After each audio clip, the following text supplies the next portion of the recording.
Hola, ¿qué tal? Esto es Notimed, notas diarias para el médico de hoy.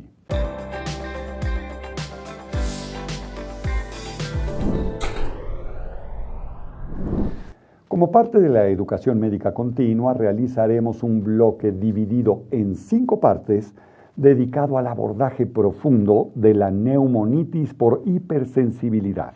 Esto de acuerdo con un artículo de revisión publicado en el Canadian Respiratory Journal. Parte 1 de 5. Definición y epidemiología. La neumonitis por hipersensibilidad, conocida anteriormente como alveolitis alérgica extrínseca, es una enfermedad pulmonar intersticial, la cual es impulsada por la inhalación crónica de una amplia variedad de antígenos en individuos susceptibles y sensibilizados. Debido a su naturaleza, este trastorno tiene una presentación clínica heterogénea y puede expresarse como un espectro de patrones de imagen, apariencia morfológica y pronóstico. En este contexto, la incidencia y prevalencia exactas aún son desconocidas en la población general. Sin embargo, mediante la extrapolación de los resultados de varios estudios poblacionales, existen una incidencia y una prevalencia que oscilan entre el 0.13 a 1.94 casos por cada 100.000 habitantes, y de 0.45 a 2.71 casos respectivamente. De manera general, la neumonitis por hipersensibilidad se observa en adultos con un rango de edad de entre 50 y 60 años. No tiene predominio por sexo y está asociada con múltiples ocupaciones. Por otro lado, cabe señalar que se observan variaciones significativas en la prevalencia de esta patología de un país a otro debido a diferencias geográficas, climáticas y estacionales, así como tipo y cantidad de antígenos, nivel de industrialización, técnicas agrícolas y otras características del entorno profesional. Por lo tanto, la carga estimada de neumonitis varía de 0 a 81.3% de los individuos con ocupaciones de alto riesgo. Parte 2 de 5. Antígenos y fuentes de exposición.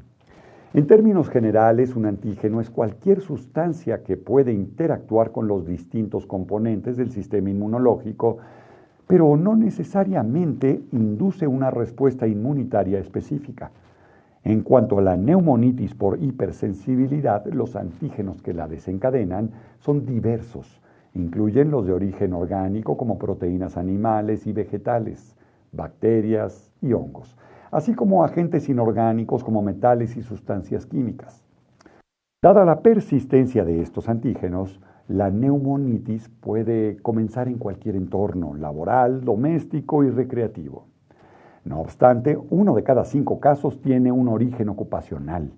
Alrededor del 30% de todos los casos se pueden atribuir a la exposición a las aves.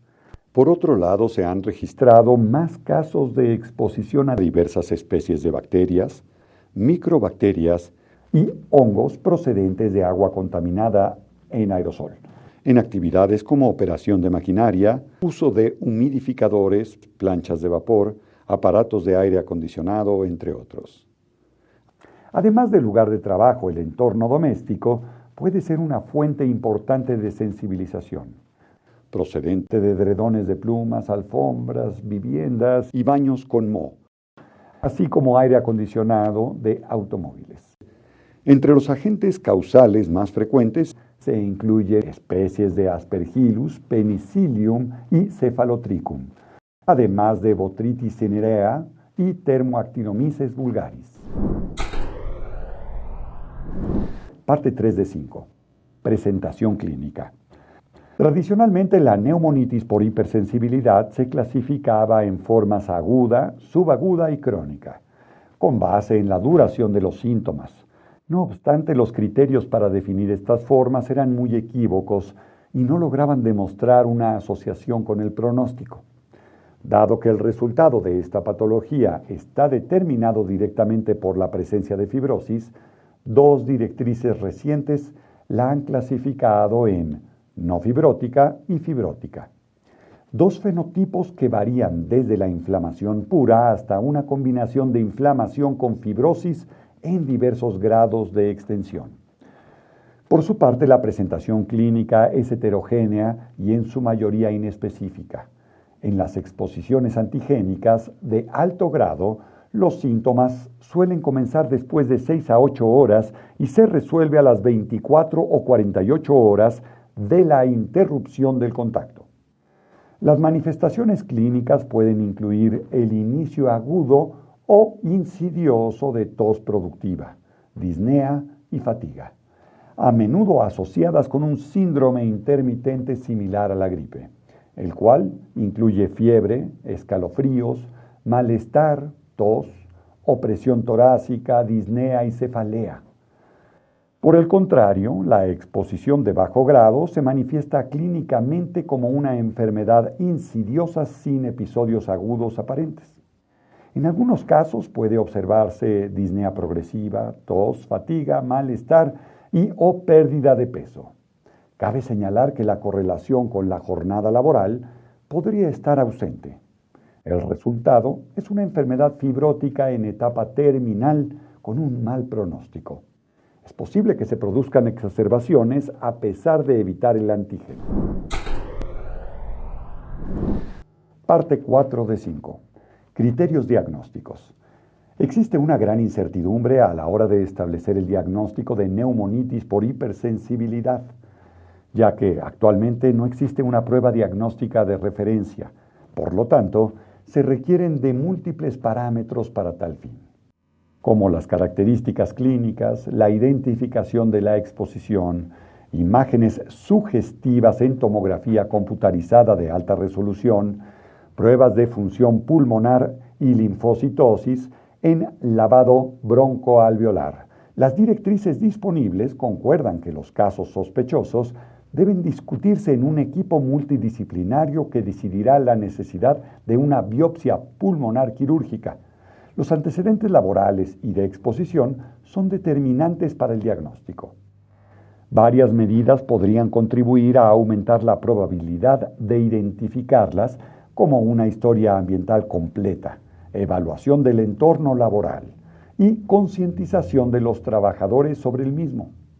Asimismo, la medición sérica de IgG específica y las pruebas de reto antihigiénico por inhalación contribuyen a la identificación.